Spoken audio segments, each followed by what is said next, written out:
small business, you can probably use every dollar you can find. But did you know that you may already have those dollars sitting there and you're not even using them? Most small business owners don't realize their shelves are hiding thousands of dollars in locked up cash. Products that turn slowly may look harmless, but they quietly strangle your cash flow and limit your ability to invest in new opportunities. In this episode, we uncover the hidden money sitting in your inventory and show how to free it. You'll learn how to identify dead stock, understand why even popular products can drain profit margins, and how to discover practical steps to rebalance your mix. By the end, you'll see inventory not as stuff on shelves, but as a bank account waiting to be unlocked. A lot of this is about digital marketing, and I have an excellent example from our business that I will bring out. But ultimately, Matt Hansen teaches, and that's how I got to know him, e-commerce, digital marketing, how to market online, how to sell online, how to approach being online. And one of these is an e-commerce inventory is still inventory, and a lot of people make a huge mistake with that. Yeah, this topic actually stems from one of our listeners I was talking to yesterday, and we were talking about inventory and how things move on, whether it's in retail or whether it's online. And we went back to kind of a story when I had my e-commerce brand and we were selling. We came out of the gates and we wanted to be everything. Right? We wanted to be the one-stop shop for every single thing that you could buy for this one brand. And in doing so, what we realized was we had an entire 1,200 square foot warehouse of product. And I would say 80% of that very rarely turned, or very rarely moved, right? So sold is what we're talking about. What you would see is the top products would turn multiple times a day. But then you had this 1, 2, 3, or in this case, probably 50 items that just sat on the shelves waiting for the one person to buy it every year or every 3 months or whatever it was. And it took me a while, right? I'll admit I don't know everything in marketing, but there are lots of lessons that I've learned through the years, and this was one of the lessons that I've learned. If you try to be everything, money is going to sit, right? So what we had was all of this product that would sit on the shelves until that one person came along and bought it finally. And then we'd reorder it and it would sit again for however long. What I didn't realize was for every dollar that I was spending in ad dollars, I was generating more revenue back. So instead of having, this one product or these 30 products that were sitting there with money invested in them, just sitting on a shelf, I could have taken that same amount of money, put it into the ones that turn every single day, and sold a lot more and made a lot more revenue, right? So that was one of those life learning lessons that I just didn't know until I got into it, because then you look at the P&L and all of a sudden I'm realizing we can turn more product if we just liquidate some of these things. That's a good life lesson to learn. Probably not the way I did, but it's a good life lesson to understand. So as you look around your store, as you look at your e-commerce brand, one of the first questions that I always ask people is, what is it that sells? What are your top 3? And then what has been sitting forever, or what's, maybe sells every so often, and get rid of the stuff that doesn't sell or sells rarely, and focus on the things that sell often, turn quickly. And I mean, that's basic sense, but a lot of people don't think about that. And I wanted to kind of talk about that today because I think it's a lesson that I see in small businesses all the time. They want to be everything, but they don't realize, just focus on the things that make you the most money and sit there, because you're going to turn a lot more product, a lot more money, instead of just being, drowning in inventory. A lot of people like to put X's on this stuff. What is, this is a 6X. This is 1X a month, 1X a week. This is 6X a week or daily, 1X a day, 6X a day. How do you conceptualize that? So, again, going back to the conversation I had yesterday with one of our listeners, they would sell all day long, and they feel like they're busy, right? So they're going through the day, and they feel like they're busy, and they're selling. But in the end, they look at the number or the amount of revenue that comes in at the end of the day, and it's not where they thought it would be. It's really low. So then you start to say, okay, well, I've got two products here. I've got product A that if I sell it, I'm going to make $5. I have product B over here. If I sell it, I'm going to make $100.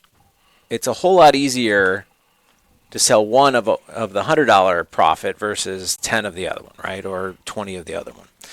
And when we look at these things, it's about energy, it's about time, it's about what turns, right? What turns fast. So one example that I always give is we used to do a lot of furniture in our home decor store, and we would buy the wholesale. We didn't buy top of the line furniture. It was decorative furniture. I mean, over time, give it 5 years, 10 years, whatever, it's going to break down and all those types of things. But it was decorative for that reason, the fact that people will change their decor over and over and over again through the years. But we would buy this stuff for anywhere between $100 and $250, and then we'd mark it up anywhere between 2.3 to 2.6, right? So, let's say you get a $100 piece of furniture, you multiply that by 2.5, and that's where you're at with your price. So we would play with this, and at 2.3, we realized that it was too cheap because we couldn't keep the furniture in. It was selling like crazy. And then we went to 2.4, 2.5. When we started to get to like 2.6, that's when sales started to slow. So we knew kind of that sweet spot of where we needed to be. But the question becomes, right? So if you have, let's say you have 15 pieces of furniture in a store and you got to move it, you got to liquidate it. We're getting late in the year, right? We're let's call it December 10th. As we're heading into the lull of January and February, people aren't necessarily shopping. You can pull those prices back down to the 2.3 and they're going to fly off the shelves, right?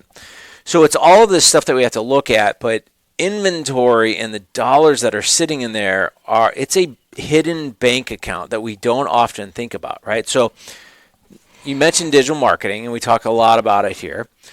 If I've got $100, $150, $200 sitting in a piece of furniture, what does that equate to in ad dollars that I can put out there?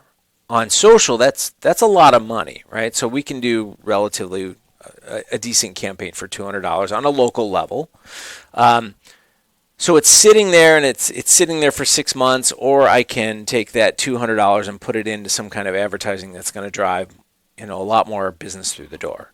So you have to look at it in a various different ways. But inventory as a whole, I would say look around your store, look around your e-commerce platform, whatever it is, and ask yourself what's not moving and how much money is sitting there. And one of my favorite people is Marcus Lemonis. I saw him last year at Rally. And, you see this with him all the time. He's always talking about, why do you have all thousands and thousands of dollars of inventory sitting here when it should be working in your business, not in a basement or whatever it may be. So I agree 100% with him on that. I think you should have just enough inventory that you can reorder, just in time, or, maybe you're out of stock for a little bit. Is he as abrasive as he is on TV? He is, he's relatable, right? So he's a business person. And explain who he is. Marcus Lemonis, he basically oversees Camping World. He's now in Bed Bath & Beyond, redoing that. He's had The Profit Show. He's got this new show called The Fixer and all these other things. But, Marcus is an interesting person because he expects certain things, and he's got kind of these principles that he lives by. So no matter who he talks to, he will dissect your business really easily. And one of the things that he always dissects is like, what is going on behind the scenes here? And he'll look at inventory and who's important and, where the money's coming from. And, so he's a good person to understand what he's, I don't want to say a role model, but somebody to follow to really understand what he does. But, Look at the inventory. It's just money sitting there that you can use. All right. So you also mentioned Rally. You saw him at Rally. Mm-hmm. What's that? Rally is it's actually next week. So we're going down. Rally is kind of like the entrepreneurial hub of the Midwest, and it's in Indianapolis next week.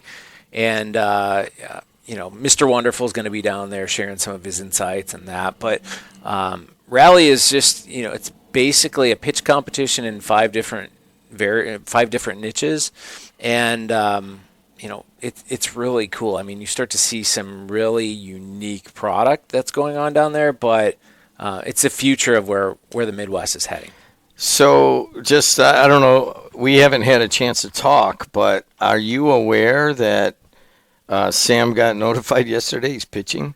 Oh, he's pitching? Sweet. Isn't that crazy? I mean, that's they awesome. get hundreds or they get thousands of submissions. Wow. And I think it started out as like a third alternate, second alternate. Nice. So I think he's number 5 on the list. I mean, well, see, now I know two companies that so are pitching. they got tickets. Yeah. I mean, Jed TV Sports Network will be pitching at Rally as one of the 5 companies in the sports tech field. Are they on Wednesday or Thursday? I don't know.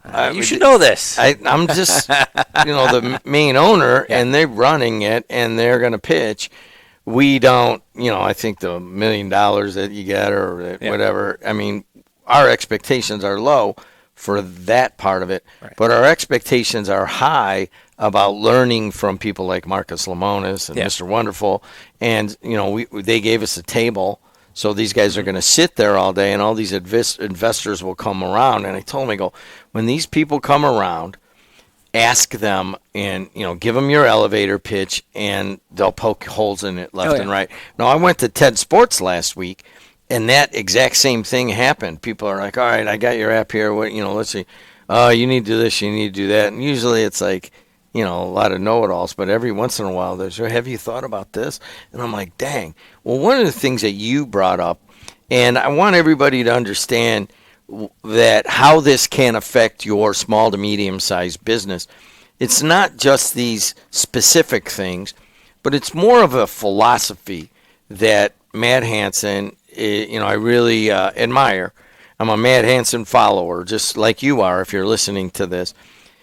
And it is a personal thing that Matt told me one time, and it has rung with me, is like, how do I get all the things done that I do? And what was your answer to that? Systems. Yep. But the word no. Oh, it's funny you say that, because last night I was, we have this nonprofit that was using our lab for this incubator idea that they're doing. And one of the instructors there, her flaw, as she said last night, was she says yes to everything. And a long time ago, I had a mentor to me that basically said, you need to say no to anything that doesn't get you excited. And it was funny, right after she had said yes to, this is her, kryptonite, somebody asked her about making a T-shirt, and she's like, yeah, I can do that. And I said, that's a horrible way to say no. And, she's like, just kind of laughed about it. But systems and saying no to things that aren't interesting to you, that don't get you excited, will free up your time and effort. I say no probably 80-85% of the time to things that are presented to me. And it's just because it's not right now. And that's what I tell people is it's no for now, but maybe something in the future. But given the things that I'm doing right now, it's a no. So extrapolate that, folks, and that is that I wouldn't say I'm a yes person, but I'm like, let's try this. I want to try everything. And if there's one thing I've learned from his classes at Purdue Northwest when I took them for the MBA, and then obviously for doing this podcast, we're on episode 75, it is an attitude of narrowing down.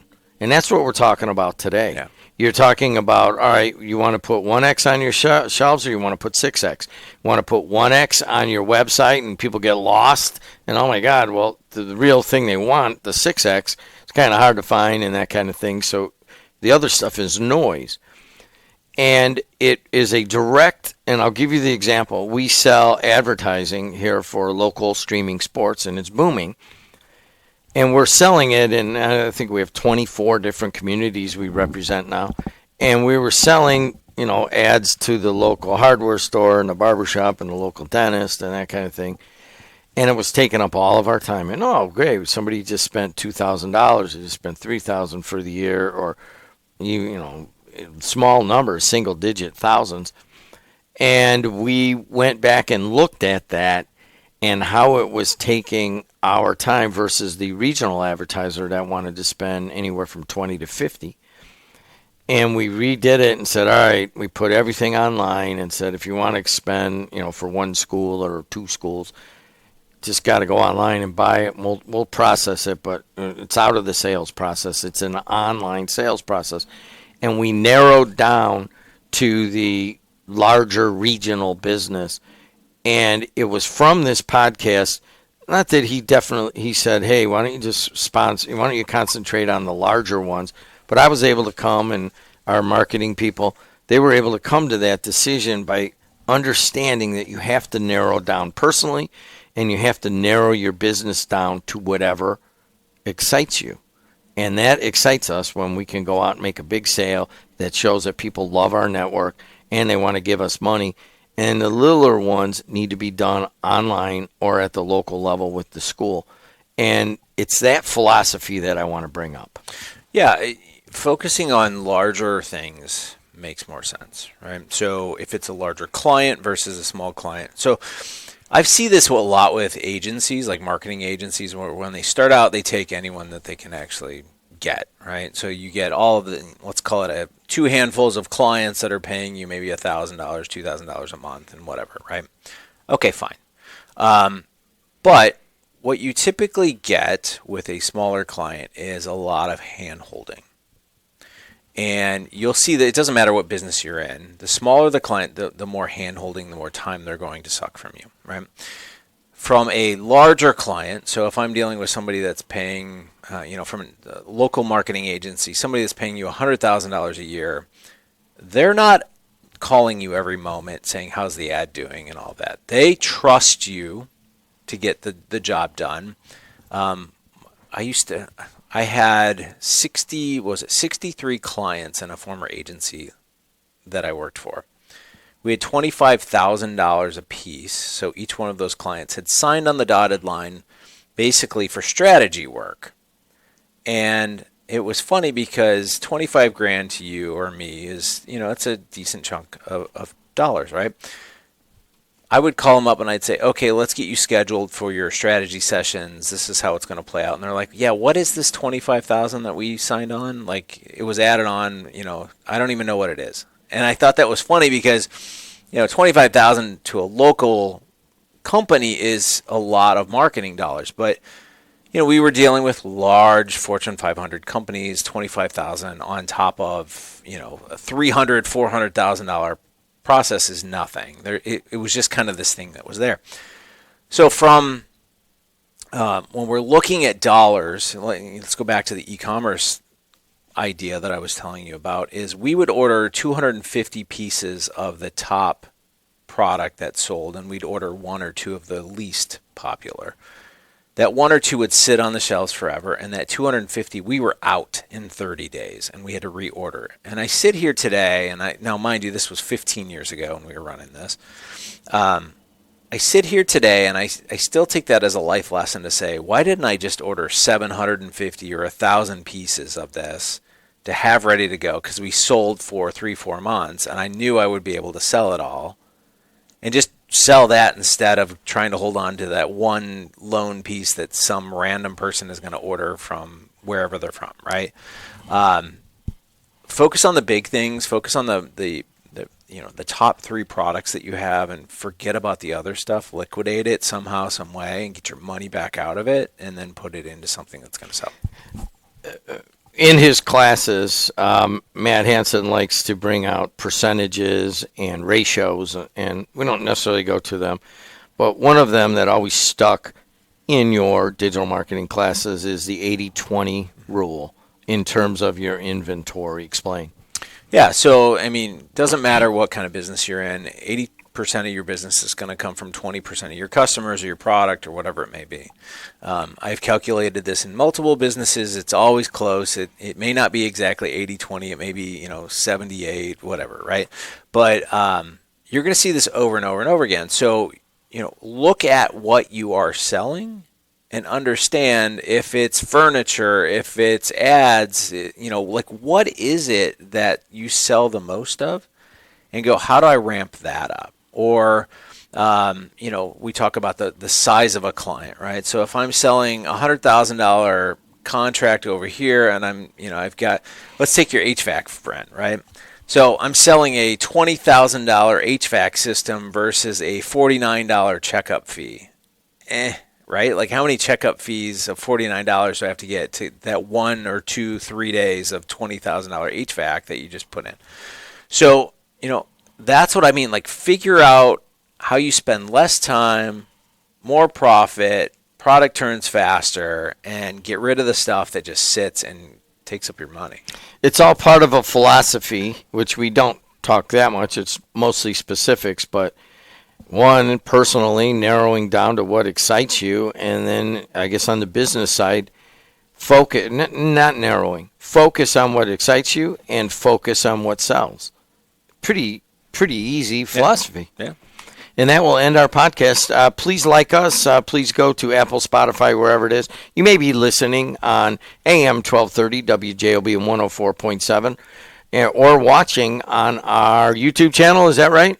WJOB 1230. You can watch us by going to WJOB 1230. But we're on all the platforms, and it's gaining ground, and people are going along with the Matt Hansen philosophy. And the more you listen, the more you learn. So thanks for being with us, Matt. And thanks to you for being with us. And until next time, we'll see you later.